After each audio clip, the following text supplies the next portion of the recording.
आजादी के 30 सालों तक भारत का शिक्षा मंत्रालय मोस्टली धर्म विशेष के नेता जैसे मौलाना अब्दुल कलाम आजाद, हुमायूं कबीर, मोहम्मद करीम छागला और सैयद नूरुल हसन के हाथों में रहा। क्या यह संयोग था? आजादी के बाद नेहरू परिवार की रिश्तेदार रोमिला थापर ने अपने तरीके से इतिहास लिखा, मुगलों का मनचाहा महिमा मंडन किया और शिक्षा नीम को आक्रांताओं का गुलाम बना दिया गया। और मजे की बात यह है कि ज्ञान आजकल कांग्रेस की वो नेता बांट रही हैं जो ना भारत के स्कूलों में पढ़ी हैं और 50 साल भारत में रहने के बाद भी भारत की एक भाषा ठीक से बोल नहीं पाती। हाल ही में उन्होंने केंद्रीकरण, व्यावसायीकरण और सांप्रदायिकरण की एड में एनईपी पर सवाल उठाए। चलिए उन्हें अपना गिरेबान भी दिखा देते हैं। 1976 में इंदिरा ने किया था शिक्षा का केंद्रीयकरण। मोदी जी पर आरोप लगाने से पहले सोनिया गांधी अगर कांग्रेस का इतिहास पढ़ लेती तो शायद उन्हें यह मालूम होता कि 1976 में इंदिरा गांधी ने शिक्षा को राज्य सूची से हटाकर संवर्ती सूची में डाल दिया। इसका मतलब था शिक्षा नीति केंद्र सरकार तय करेगी और राज्यों की भूमिका कम होगी।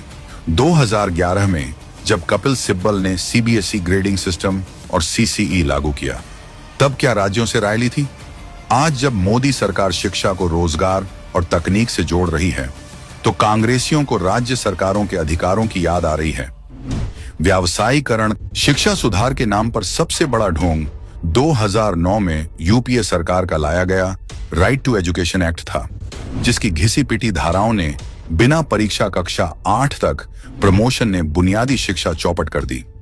25% आरक्षण का बोझ प्राइवेट स्कूलों पर डालकर खुद कंगाल सरकार ने जिम्मेदारी से पल्ला झाड़ लिया, जबकि संविधान के तहत 0 से 14 साल तक मुफ्त शिक्षा दिलाने की जिम्मेदारी सरकार की होती है। आरटीई एक्ट में प्राइवेट स्कूलों पर सख्त नियम थोपे गए, जबकि सरकारी स्कूल बदहाल रहे। सरकार से मान्यता अनिवार्य होने से घूसखोरी बढ़ी, पसंदीदा लोगों को मान्यताएं दी जाने लगी। यूपीए के इस आरटीई पॉलिसी से सिर्फ 5 सालों में देश के 1 लाख स्कूल बंद हो गए। सांप्रदायिकरण, इतिहास से छेड़छाड़ का असली गुनहगार कौन? सोनिया गांधी कह रही हैं कि शिक्षा का सांप्रदायिकरण हो रहा है।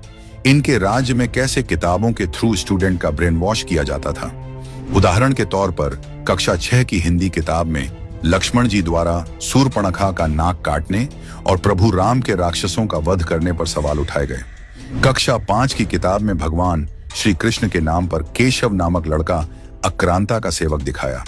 कक्षा 4 में शेख चिल्ली और नसरुद्दीन जैसे किरदारों को शामिल किया गया। कक्षा 1 में दीपावली को बुरा दिखाया गया और कक्षा 2 में गाय को मरियल जैसा अपमानजनक शब्द कहा गया।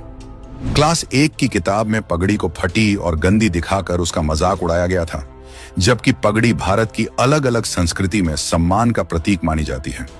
ये सब 2006 में यूपीए द्वारा लागू किया गया पाठ्यक्रम था और आज भी वही इतिहास हम पढ़ रहे हैं। सफाई अभी हुई नहीं है, सड़न जड़ों में है।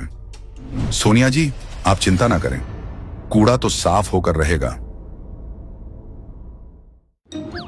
Mark yourself safe from Mahathag Bandhan. Pledge now.